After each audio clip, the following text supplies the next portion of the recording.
الحمد لله وكفى وسلام على عباده الذين اصطفى أما بعد فإن أصدق الحديث كتاب الله وخير الهدي هدي محمد صلى الله عليه وسلم وشر الأمور محدثاتها وكل محدثة بدعة وكل بدعة ضلالة.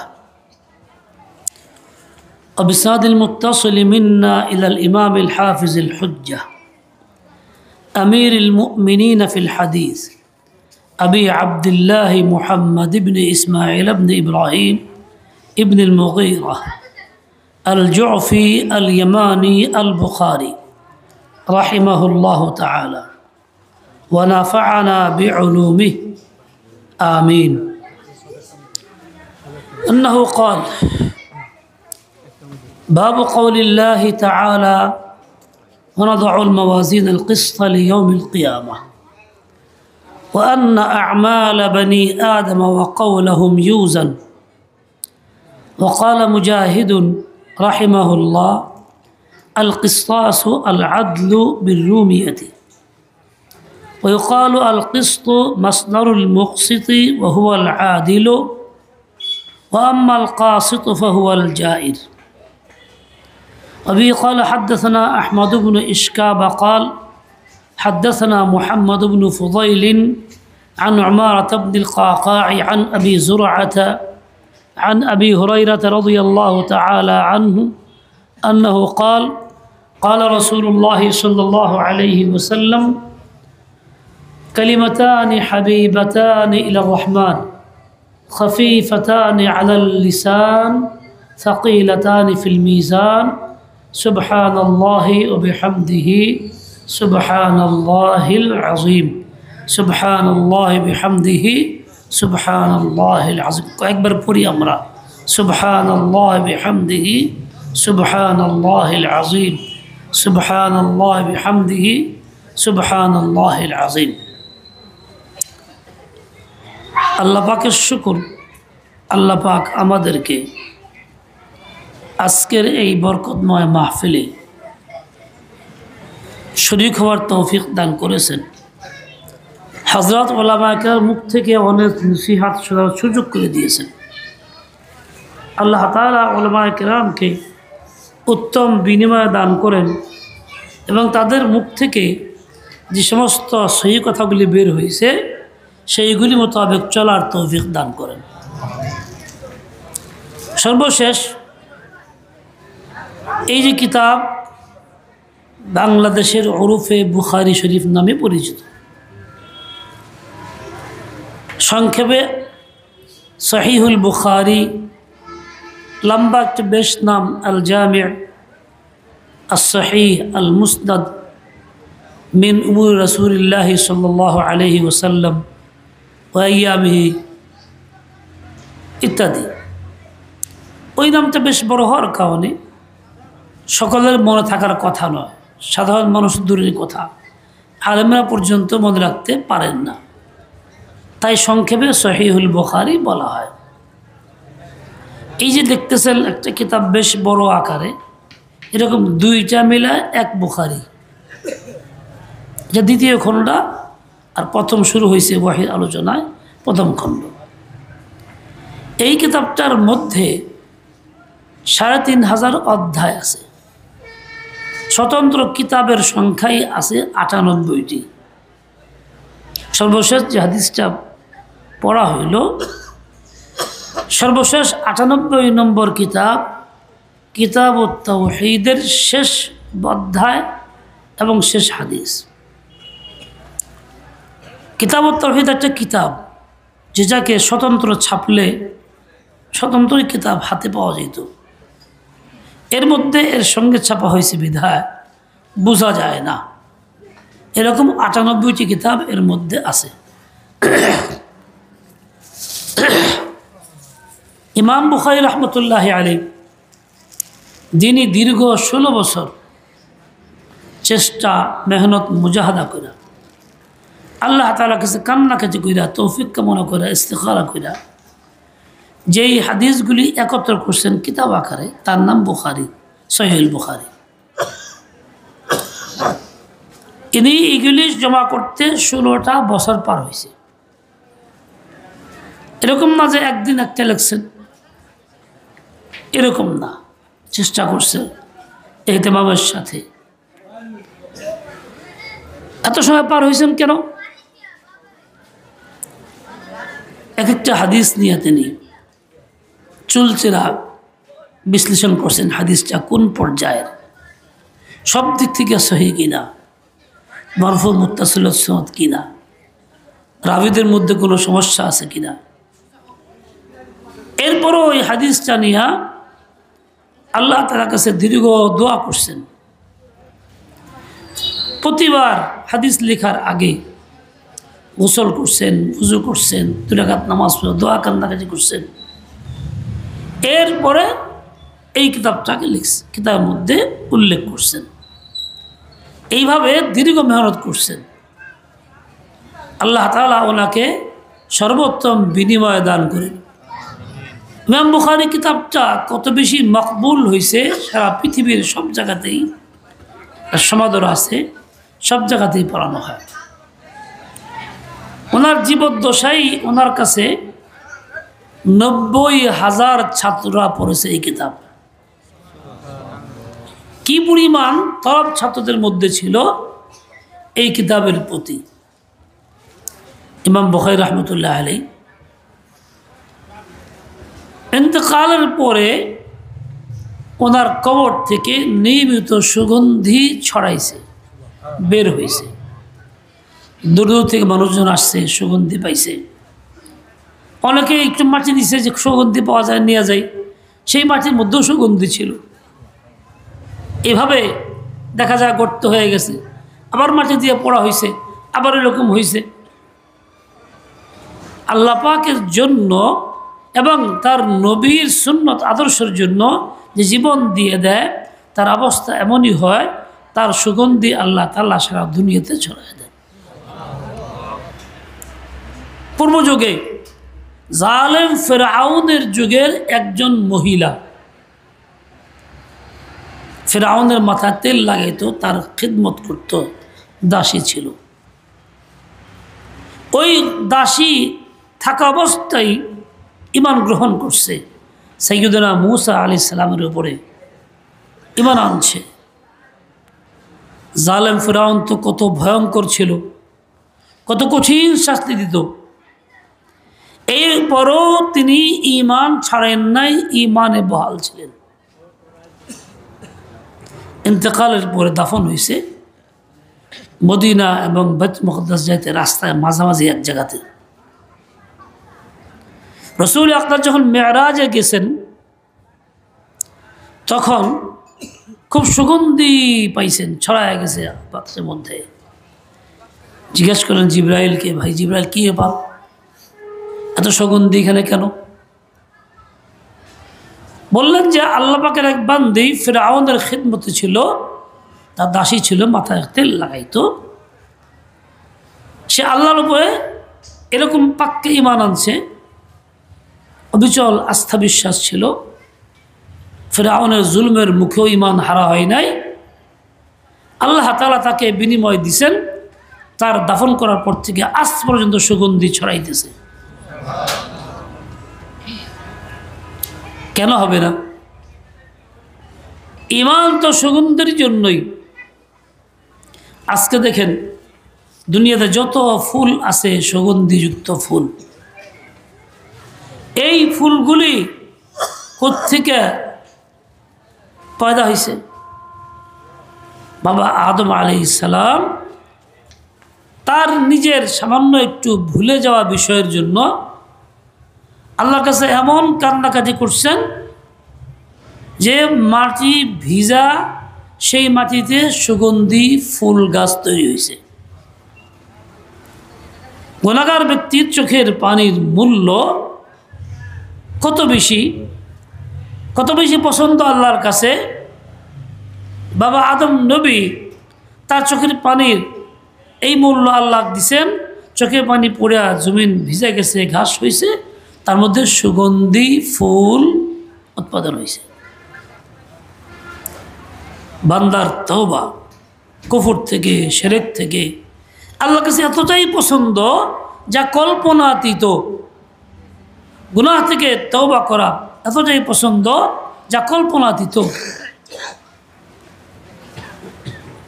যাই হোক, তো ইমাম বুখারী রাহমাতুল্লাহ আলাইহি উনি শুধু কিতাব লিখছেন, আমাদের সামনে একত্র করছেন হাদিসগুলি, এইটাই নয়, আমলও করছেন পরিপূর্ণ। কীরকম আমল করছেন ওনার জীবনীতে আছে। উনি বলছেন, মাগতাবতু আহাদান মুনযু আলিমতু আন্নাল গীবাত হারাম। যখন থেকে জানছি গীবত করা হারাম, তখন থেকে আজ পর্যন্ত কারো গীবত করি নাই। এই যে একটা গুনাহ ছাড়ার উপরে কীরকম দৃঢ়, কতটা অটল, ভুলেও না কারো গীবত তিনি করেন নাই। কোরআনে পাকে আল্লাহ তাআলা গীবত থেকে বাঁচার হুকুম দিয়েছেন, লা ইয়াগতাব বা'দুকুম বা'দান, সরাসরি আদেশ দিয়েছেন। আমরা মুমিন বুখারীকে শ্রদ্ধা করি, কিতাবকে শ্রদ্ধা করি, মাহফিলে বসছি, আসছি, আলেমদের বয়ান শুনি, নসিহত শুনি, কিন্তু আজ পর্যন্ত পরিপূর্ণ গীবত ছাড়তে পারলাম না।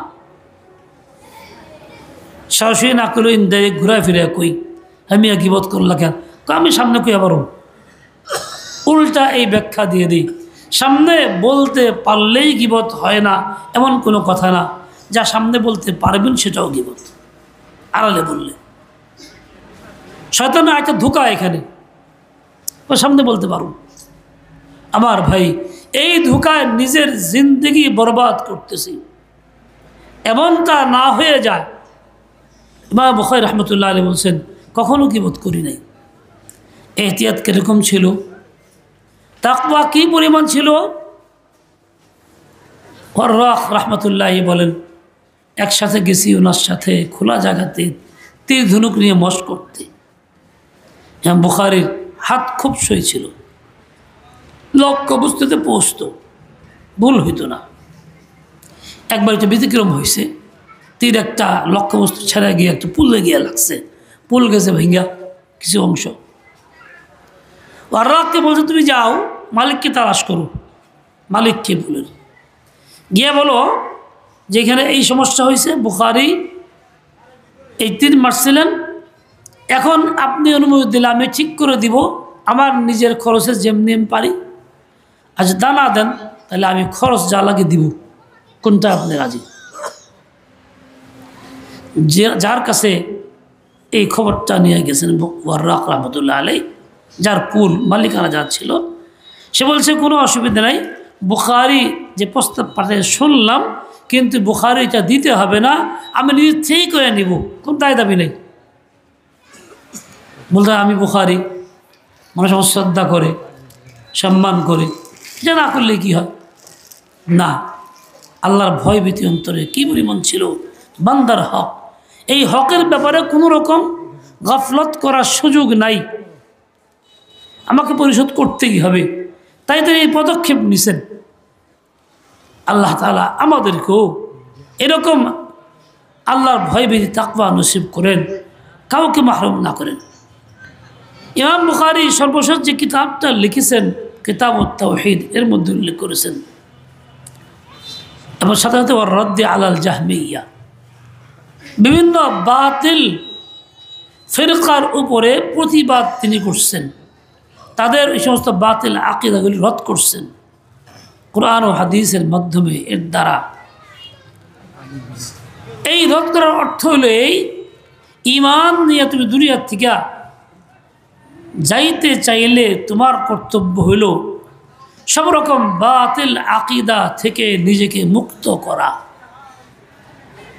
যদি বাতিল আকীদা সমর্থন করো কিংবা ভিতরে থাকে মানো, তাই মুখ দিয়া লা ইলাহা ইল্লাল্লাহ পড়বা, আশহাদু আল্লা ইলাহা ইল্লাল্লাহ উচ্চারণ করবা, কিন্তু ভিতরে ঈমান থাকবে না, তুমি থাকবা বেঈমান কাফেরের খাতায়।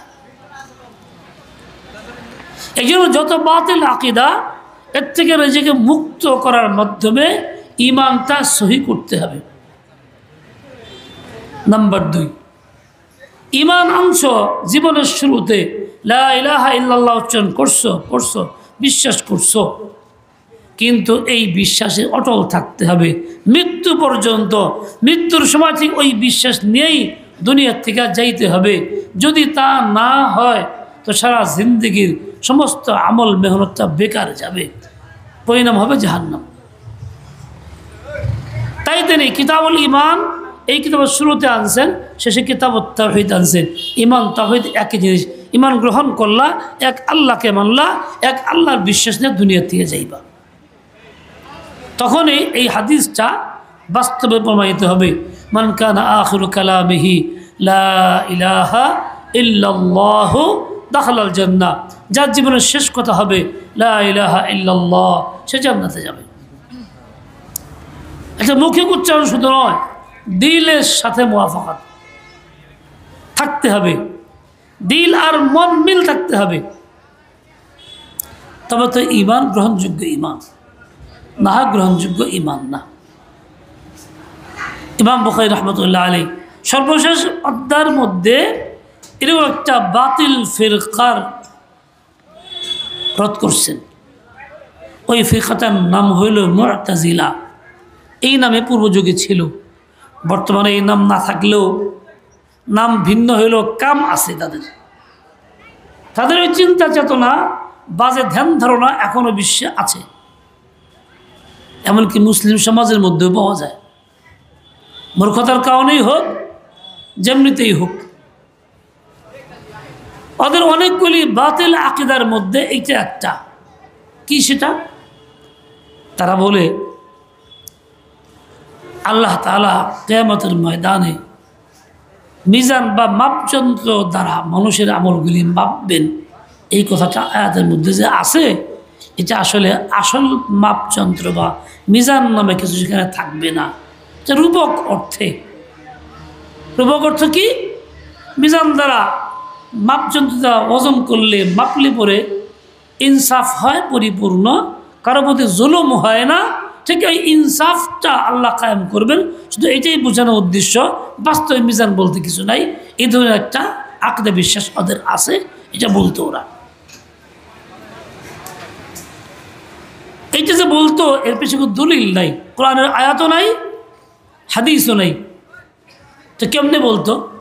নিজের মন গড়া কথা বলতো, বিবেক প্রসূত কথা। ওদের যুক্তি এটা। যুক্তি কি? বলে যে দেখো, বাতাস, মানুষের আমলগুলি বাতাসের মতো মিলে যায় না, ধরা যাওয়া যায় না। কথাগুলি বলে মুখ থেকে বেরো বাতাসের মধ্যে মিলে যায়, ধরা ছোঁয়া যায় না।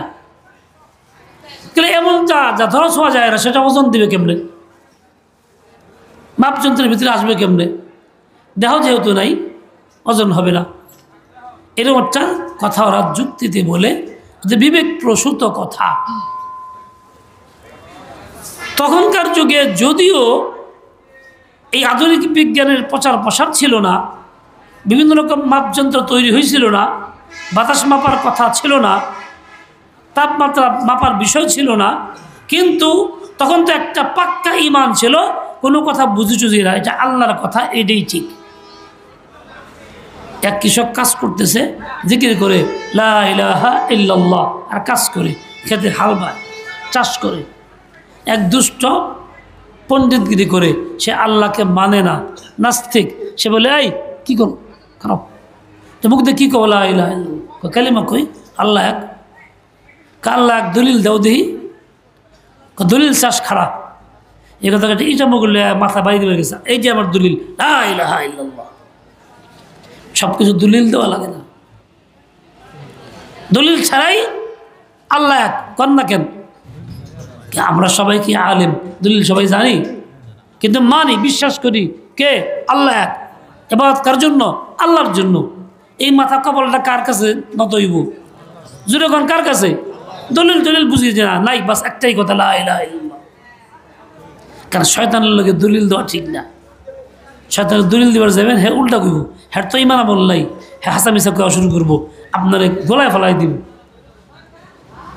শেখ মুহিউদ্দিন ইবনুল আরাবী একজন বড় আলেম ছিলেন, যার নজির ছিল না, এখনও নাই।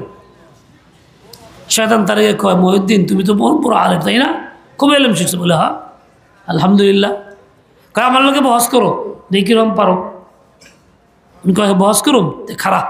লা হাওলা ওয়ালা কুওয়াতা ইল্লা বিল্লাহ, এটা কইছে মুখ দিয়ে। আর শয়তান তো দৌড়ে পালায়। এই যাসকে খারাপ বহস করি, লা হাওলা ওয়ালা কুওয়াতা ইল্লা বিল্লাহ। লা হাওলা বললে শয়তান টিকতে পারে না। জোরে বলেন, ভয় কেন? লা হাওলা বললে শয়তান টিকতে, ওর কয়ে আগুন লেগে যায়, এমন জিনিস।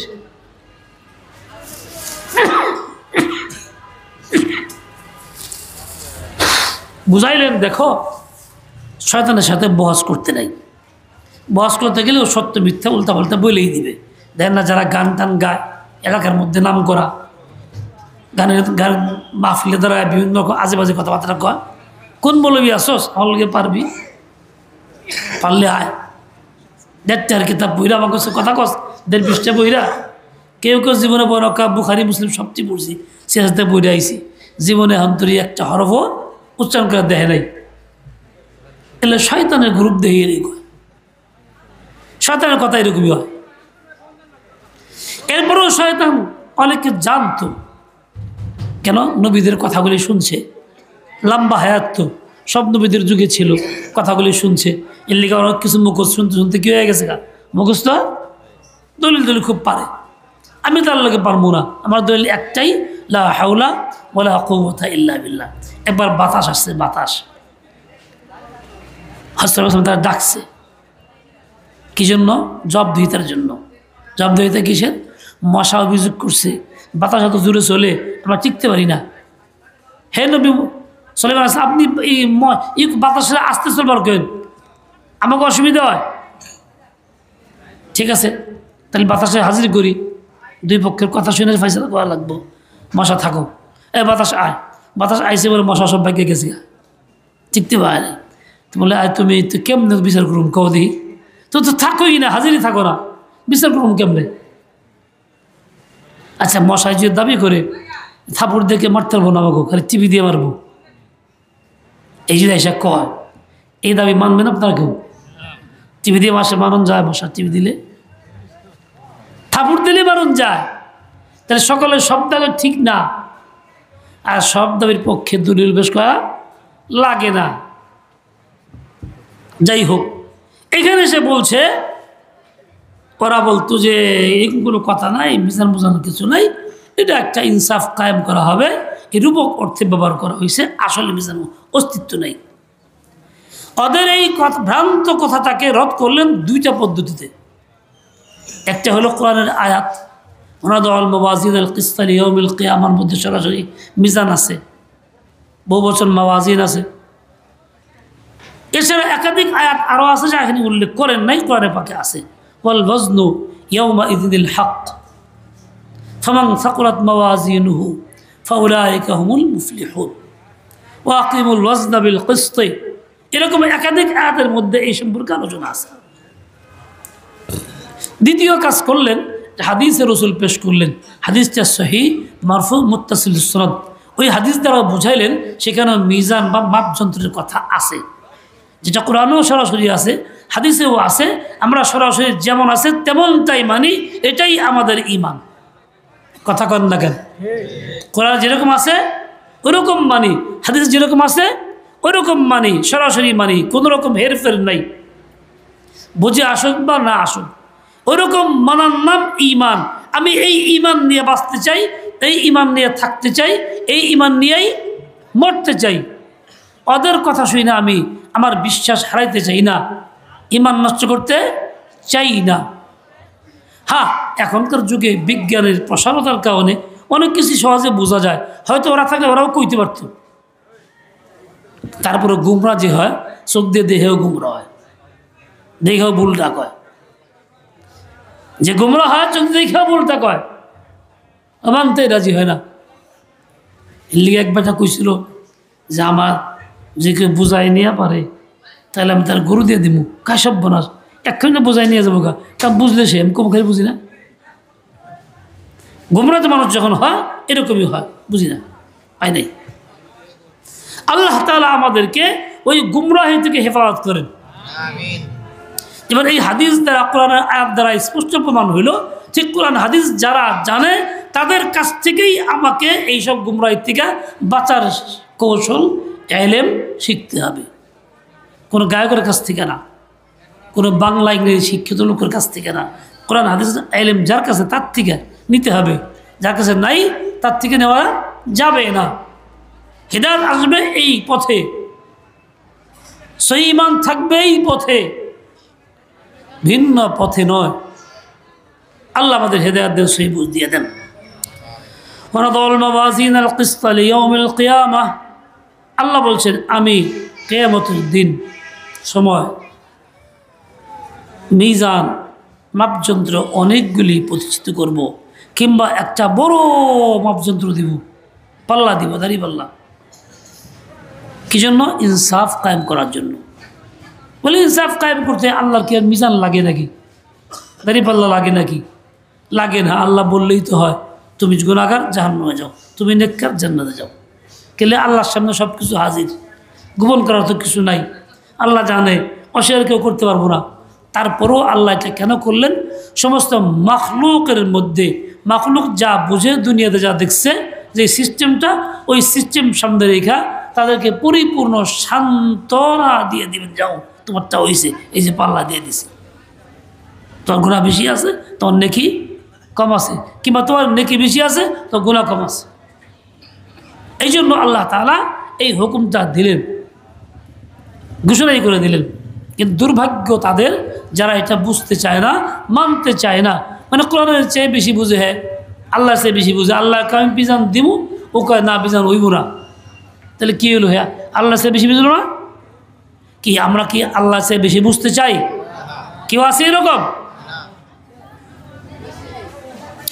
ওয়ান্না আমালা বনি আদম ক্বালাহুম ইউজানু, বনি আদমের মানে আমাদের, আমরা মানুষ জাতি যারা আছি, সকল আমল চাই, ছোট হোক বড় হোক, ফরজ হোক ওয়াজিব হোক, সুন্নত হোক মুস্তাহাব হোক, সকল আমল, এমনকি ভালো হোক মন্দ হোক, নেকিদ্দা আর গুনাহেদ্দা, এই সবটাই ইউজানু মিজানের পাল্লায় দিয়ে ওজন করা হবে, মাপযন্ত্র দিয়ে মাপা হবে।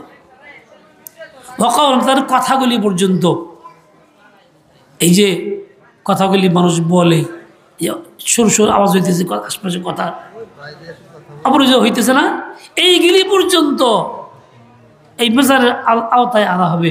এগুলি মাপা জোপা হবে। কথা কতটি কইলা, অপ্রয়োজনীয় কতগুলি, প্রয়োজনীয় কতগুলি। আর এই যে বেশি কথা হইতেছে, বেশি কথা কিসের লক্ষণ জানেন? আল্লাহ থেকে বিমুখ হওয়ার লক্ষণ। আল্লাহ তাকে ভালোবাসেন না, আল্লাহর অপছন্দের পাত্র, অপছন্দের পাত্রীর লক্ষণ হলো কথা বেশি কোয়া। কারণ কথাগুলি অনর্থক, দিনই প্রয়োজনে না। ইমাম গজালি রহমতুল্লাহ লিখছেন, আলামাতু ইরাজিল্লাহি তাআলা আনিল আবদি ইশতিগালহু বিমা লা ইয়ানি। বান্দা আল্লাহ থেকে বিমুখ হয়ে গেছে, আল্লাহ তাকে ভালোবাসেন না, তার লক্ষণ হলো এইটা, সে লা ইয়ানি অযথাই কাজকর্ম করে, কথাবার্তা কয়, কইতেছে যে আমার দিনেরও ফায়দা নাই, দুনিয়ারও ফায়দা নাই, চলে তো চলে। এখন যেটাই হোক, ভালো কথা হোক আর মন্দ কথা হোক, অপ্রয়োজনীয় হোক আর প্রয়োজনীয় হোক, সবটাই মিজানের পাল্লায় আসবে, একটাও ছুটবে না। এমন না যে বলছি পাপ তো করছি, পাপের কথা তো বলছিলাম অনেকবারই, ওটা আল্লাহ টের পায় নাই, বোঝার আগেই কাম সারা আমল ঠিক হয়ে গেছে। এরকম কিছু ঘটবে? ঘটতে পারে? একজনের প্রতিদিন 3 রাকাত তালাক দেয়, 3 তালাক, আবার ঘর সংসার করে, হারাম তরিকায়। এটা কি এমন হবে কিয়ামতের ময়দানে? আল্লাহ এটা বুঝে নাই, আমল নামা তো নাই, আল্লাহ ধরতে পারবো না, কাজে অসুবিধা নেই, এরকম কিছু একটা হইব নাকি? আল্লাহ দরবারে ধরা খাওয়া, প্রতিদিন সে মুখ দিয়ে কইতেছে, আল্লাহ দরবারে রেকর্ড হয়ে থাকতেছে। এমন না যে আল্লাহ জানে না, বোঝে না। মানুষেরটা বলা হয়েছে, জিন্নাতেরটা হেদেরটাও করা হবে, কারণ জিন মানুষের অধীনস্থ তাবে। এই জন্য মানুষকে যে হুকুম দেওয়া হয়, ওই হুকুমটা জিনের জন্য থাকে। তবে কিছু লোক আছে যারা খাস আল্লাহর বান্দা, তাদের আমল নামাগুলির মধ্যে এই কথা কাজ সব বোঝানো আনা হবে না, বিনা হিসাবে পার করে দেওয়া হবে। যেমন সবচেয়ে উত্তম ব্যক্তিবর্গ, আল্লাহর সবচেয়ে ঘনিষ্ঠজন আম্বিয়া কেরাম, তাদের আমলগুলি পাল্লায় আনা হবে না, মানে মাপা ছাড়াই পার সব জান্নাত। 70,000 লোক কেমন হবে? যারা আল্লাহর পরিপূর্ণ তাওয়াক্কুল করতো আল্লাহর উপরে, যারা দুনিয়ার নিয়মে ঝাড়ফুঁকও করতো না, এতটাই তাওয়াক্কুল আল্লাহর প্রতি ছিল, সামান্য ওসিলাও গ্রহণ করতো না, এদেরকে আল্লাহ বিনা হিসেবে পার করে দিবেন, আমলনামা হিসেবে আনা হবে না। তাদের সঙ্গে আরও প্রতি হাজারের সঙ্গে আরও 70,000, অনেক বড় জামাত, সবাইকে মাফ করে দেবেন আল্লাহ তাআলা। ঠিক তেমনি আরেক শ্রেণীর লোক, শিশু বাচ্চা, শিশু অবস্থায় মারা গেছেন, তাদেরকেও পার করবেন, হিসাবে সব কিছু আসবে আমলনামার মধ্যে। এরকমভাবে আরেক শ্রেণী যারা পাগল, আকল নষ্ট হয়ে গেছে, পাগল হওয়ার পর থেকে যাই কিছু করে ভালো মন্দ, আমাদের কাছে ভালো মন্দ, আর কাছে ভালো মন্দ নাই, ওটা মিজানে পড়লে আসবে না। এরকমভাবে ফেরেশতাগণ যারা মুকাল্লাফ আমাদের মতো না, ফেরেশতার আমলও এরকমভাবে ওজনের পাল্লায় আসবে না, এমনিতেই আল্লাহ মাফ করে দেবেন সব, তাদের মধ্যে শুধু নেকি আর নেকি আছে। আরেক শ্রেণী সবচেয়ে পুরো কাবাইলা কাফের মুশরিক, যাদের মধ্যে নেকির কোনো গন্ধও নাই, কারণ কাফের কুফর থাকলে নেকি থাকে না, শিরক থাকলে নেকি থাকে না, বরবাদ হয়ে যায়। এদেরকেও আমলনামা আওতায়, এদের আমলনামাগুলি মিজানে পাল্লায় আনা হবে না, কারণ ডাইরেক্ট বিনা হিসেবে জাহান্নামী। এছাড়া বাকি যারা আছে মধ্যে, আমরা নারী পুরুষ আমাদের সকলেরই এই সমস্ত নামায় আমলগুলি মিজানে পাল্লায় ওঠানো হবে। এই জন্য মাওয়াজিন বহু বচনে আনা হয়েছে, অনেক বড় পাল্লা, অনেক বড়, কীরকম বড়, সারা আসমান জমিন সবগুলি একত্র করে এক পাল্লায় দিয়ে দিলে ওই পাল্লার নিচে তলায় বেড়ে থাকবো, উপর থেকে দেখাও যাইব না, এরকম বড়। দাউদ ইসলাম বলছেন আল্লাহ দেখবার চাই পাল্লা কত বড়, আল্লাহ দেখাইছেন তো বেহুশ হয়ে গেছেন গা আল্লাহ নবী, এত বড়। বলে আল্লাহ ভরবো কি দিয়া, এত নাকি কেমনে করবো, বয়স তো কম, 60-70 বছরে মরে যায় সবাই। নবী চিন্তা করেন না, ভরার ব্যবস্থা আছে। সুবহানাল্লাহ, আলহামদুলিল্লাহ, সুবহানাল্লাহ, এটা পাল্লার অর্ধেক ভরে দেয়, আলহামদুলিল্লাহ বাকি অর্ধেক, দুইটা মিলে পুরা পাল্লাই ভরে যায়গা। কাজেই বান্দা তুমি খুব সহজেই নেকির পাল্লা ভরতে পারবা, ওজনদার বানাইতে পারবা এই কালিমা দ্বারা। ঠিক ওইরকম একটা কালিমা আল্লাহ তাআলার নবী আমাদেরকে শিখাই গেছেন সর্বশেষ কিতাবের শেষ হাদিসের শেষ মধ্যে, সুবহানাল্লাহ বিহামদিহি সুবহানাল্লাহিল আযীম। এই দুইটা ওই রকমই, এত বড় পাল্লা খুব সহজেই ভরবে এই দুইটার দ্বারা। বুদ্ধিমান সেই যে খালি এই কথাগুলি মুখ দিয়া কয় না আমল করে, বুদ্ধিমান সেই যে খালি বলে কিন্তু আমলে আনলা, তার পাল্লা কি ভরবো? কিন্তু যে আমল করে তার পাল্লা ভরবো, সে হোক না গায়রে আলেম, সে হোক না জাহেল, আমল করলে তারটা ভরবো। আর যে আমল করে না খালি মুখ দিয়ে কয় তারটা ভরবো, তা কিন্তু ভরবো না। ভাত খাওয়ার কথা কইলে কি পেট ভরে? না খাইলে পেট ভরে? কথা কন লাগে। তাই সুবহানাল্লাহ বিহামদিহি সুবহানাল্লাহিল আযীম যেন আমাদের জিন্দেগিতে আমলে আনা হয়। এই হাদিসটা কি? আচ্ছা, হাদিসটা আসার আগে বাক্য একটা শব্দের এখানে তাহকিক করা হয়েছে, সেটা হলো এই ওয়াকাল মুজাহিদ আল কিসতাসু আল আদলু বিরুমিয়াতি। কিসতাস কিস্তুন থেকে একটা শব্দ যার অর্থ ইনসাফ, এটা রুমি ভাষায় ব্যবহৃত হয়, হ্যাঁ আরবিতেও ব্যবহৃত হয়। ওয়াকাল আল কিস্তু মাসদারুল মুকসিতি, কিস্তুন শব্দটা মাসদার, মুকসিতুনের নিয়ম অনুযায়ী এটা হয় না, এই জন্য একটা মুজাব মাহজুব, মাসদারু মাসদারিল মুকসিতি, মুকসিতিনের মাসদার ছিল ইকসাত, ইকসাতের মাসদার হলো কিস্তুন সুলাতি মুজাররাদ। এটা ছাত্ররা বুঝবে, ছাত্রীরা বুঝবে, ওলামা একরাম বুঝবেন। অথবা মাসদার মানা মানা অর্থে, হ্যাঁ ইকালু আল কিস্তু মানাল মুকসিতি, এটা হলো চলে। ও হল আদিলু, কিস্তুর মধ্যে আদলের অর্থ আছে, আদল মানে ইনসাফ, তার থেকে আদিল ইনসাফগার, আল্লাহ তাআলা বড় ইনসাফগার। ও আম্মাল কাসিদু, ঠিক একই শব্দ থেকে আরেকটা শব্দ আছে কিস্তুন থেকেই বিপরীতমুখী অর্থ দেয়, তার অর্থ হলো ফাহুয়াল জাইরু, জালিম। একই শব্দে একাধিক অর্থ পাওয়া যায়। বাংলাতেও আছে, আরবিতেও আছে। ধরা মানে পৃথিবী, হাত দিয়ে ধরারে কি কয়? ধরাই তো কয় নাকি? শব্দ একটা, অর্থ দুইটা না? এরকমভাবে বহু শব্দ আছে, বিপদমুখীওয়ালাও শব্দ আছে। এখানেও ঠিক তাই হয়েছে আরবিতে। লম্বা কথা এই মুহূর্তে ছাত্রদের জন্য হইতে পারে, আমরা এটা দরকার নেই।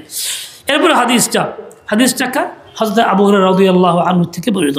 হযরত আবু হুরায়রা সাহাবী রাসূল, যার থেকে অনেক হাদিস বর্ণিত, প্রায় 5000-এর উপরে। এত বেশি হাদিস বয়ান করেছেন, মুকসিন ফিল হাদিস ওনাকে বলা হতো। ইসলাম গ্রহণ করছেন শেষ যুগে, হুজুর পাকের ইন্তেকালের 3 থেকে 3.5 বছর আগে, শেষ সময়। তার মানে রাসূলের জিন্দেগির শেষ জিন্দেগির যাবতীয় বিষয়গুলি ওনার খুব জানা আছে। কাজেই যেটার উপরে হুজুর বহাল ছিলেন উনি জানতেন, উনি এই হাদিসটা বয়ান করছেন।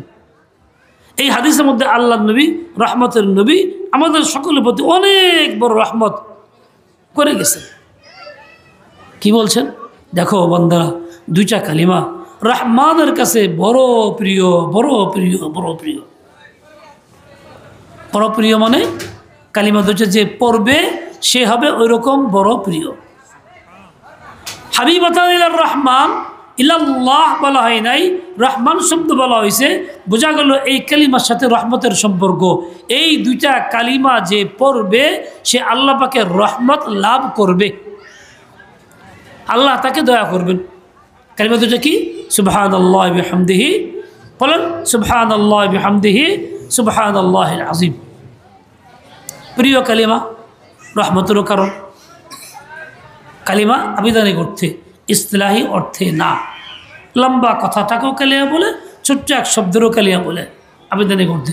কোরআনে পাকে এরকম আছে, মাসালু কালিমাতিন খাবিসা কাশাজাতিন খাবিসা আছে। ইলাইহি ইয়াসদুল কালিমুত তাইয়্যিবু ওয়াল আমালুস সালিহ ইয়ারফাউহু লা ইলাহা ইল্লাল্লাহ। কালিমা তাইয়্যিবা এটা আল্লাহর কাছে পৌঁছে। এরকমভাবে কালিমা 2টি বৈশিষ্ট্য, আরও 3টা বৈশিষ্ট্য। একটা হলো খুব বেশি প্রিয়, দ্বিতীয়টা হলো পড়তে খুব সহজ, যে কেউ পড়তে পারে, ছোটো বাচ্চারাও, বড়রাও, একদম উচ্চ শিক্ষিতরাও, অল্প শিক্ষিতরা, অশিক্ষিতরাও পড়তে পারে। বলেন সুবহানাল্লাহি ওয়া বিহামদিহি, সুবহানাল্লাহিল আযীম। এই যে পড়তে পারলাম, সবাই তো আরবি পড়তে পারি না, কিন্তু আমি তো উচ্চারণ করতে পারলাম, সহজই হয়ে গেল। তৃতীয় বৈশিষ্ট্য, পড়তে যখন সহজ তাহলে মনে সন্দেহ কি জানি, তাহলে আমলের সবটা বেশি মিলব না। সহজ কামে সহজ সবইতে মিলব, কাম যেরকম কম বিনিময় সেরকমই কম। কাজেই এটা পরে তেমন কিছু হইব না। বলে না, তুমি ভুল বুঝতেছ, মনে রেখো বিনিময় অনেক বেশি। সাকিলাতানি ফিল মিজান, মিজানের মাপযন্ত্রের মধ্যে এটা অনেক বড় ভারী বোঝা হবে। তোমার নেকির পাল্লাকে বোঝা করে দিবে, ভারী করে দিবে, যার জন্য তুমি আল্লাহর কাছ থেকে রহমত পাইবা, মাপ পাইয়া যাইবা, জান্নাতি হয়ে যাইবা। শেষ আনছেন কিতাবের শেষে, এর দ্বারা ইঙ্গিত আছে মিয়া শেষ জিন্দিগিতে তেমন কিছু করতে না পারলেও এটা তো করতে পারবা। বিছনায় পড়ে গেছো, 2-4-5 বছর রইছো, কোরআন পড়তে পারো না, ওযু থাকে না, নফল নামাজ পড়তে পারো না, ফরজ চাই পারো না, শুয়ে শুয়ে কী করবা? এটা তো কমাস কম পড়ো সুবহানাল্লাহি বিহামদি, তেলাওয়াত করতে শরীর পাক লাগে, শরীর পাকও তুমি করতে পারতেছো না। এই অল্প মেহনতে বেশি ভরো, অল্প মেহনতে ফল বেশি নাও। আল্লাহর কীরকম দয়া, যিনি এই উম্মতকে পার করার জন্য ব্যবস্থা করে দিয়েছেন। ও ভাইরা, মানুষ যেরকম চলে জন বয়সে, বুড়া বয়সে ওই রকম তাসির থাকে। এক মোল্লা সাহেব তার দাদাকে আমি দেখছি, এই স্বাস্থ্য মুঠা, বয়স হয়ে গেছিল, শেষ 3-4 বছর বিছনায় পড়া, একদম পড়া,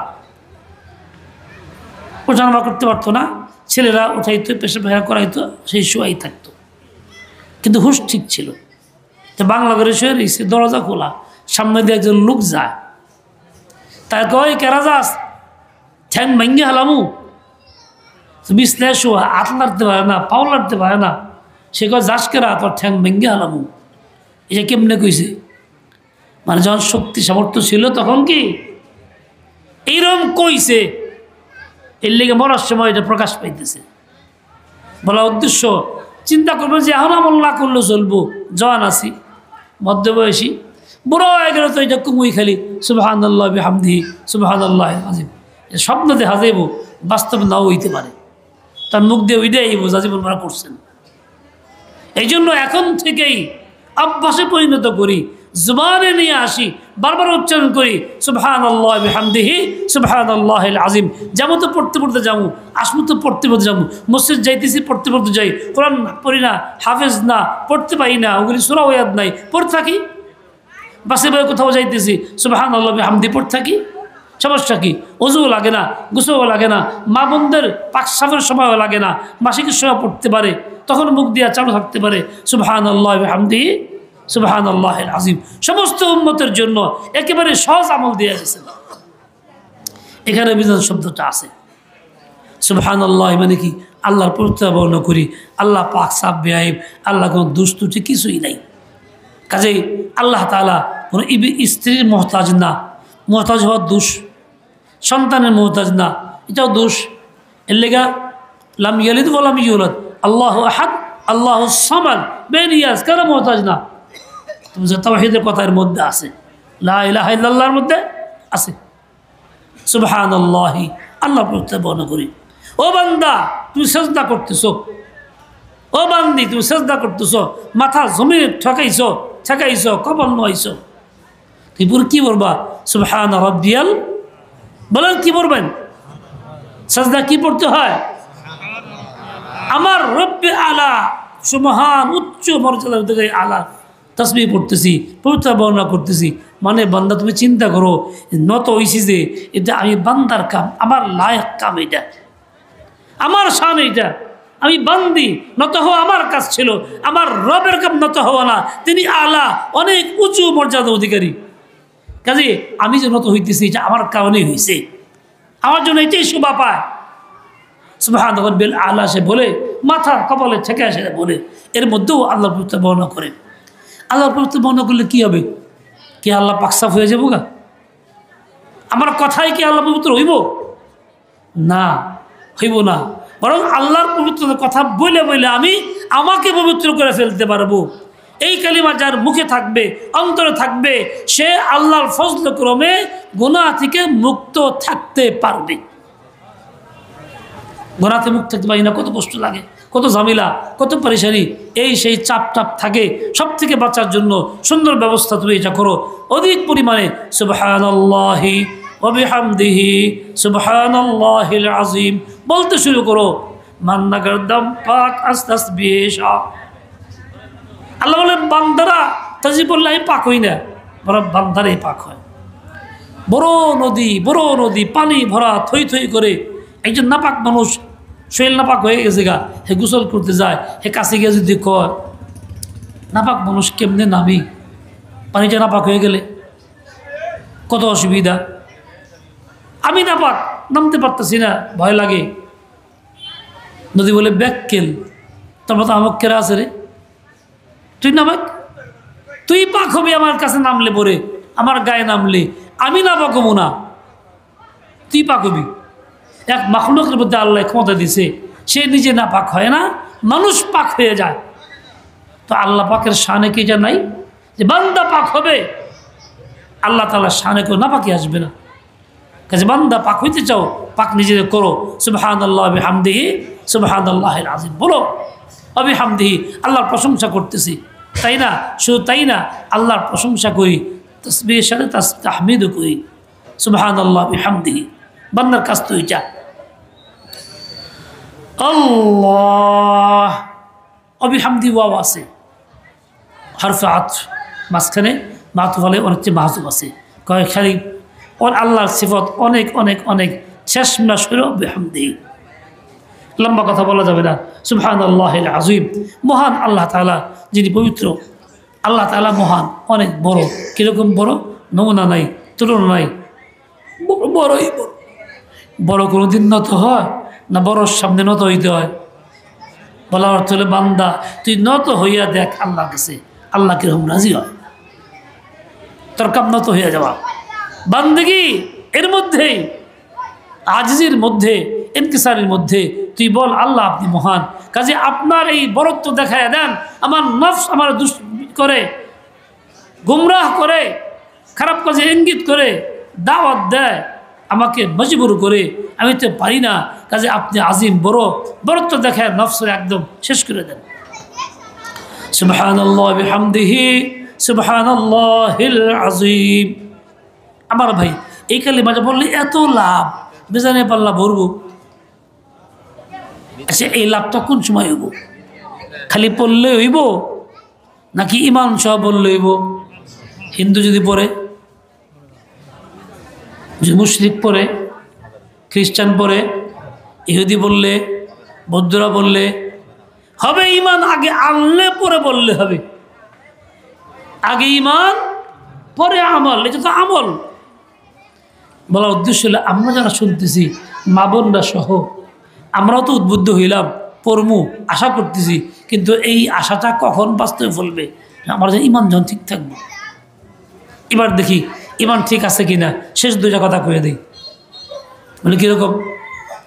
ইমান ঠিক থাকার জন্য শর্ত হলো দুইটা, সংক্ষেপে। একটা হলো ইসলামের যত বিধিবিধান আছে কোরআন সুন্নাহ, চোখ ফরজ হোক একেবারে আদনা মুস্তাহাব হোক, এই সবগুলোকে স্বতঃস্ফূর্তভাবে মাইনে নেওয়া, বিশ্বাস করা, পালন করার চেষ্টা করা, না পারলে লজ্জিত হওয়া।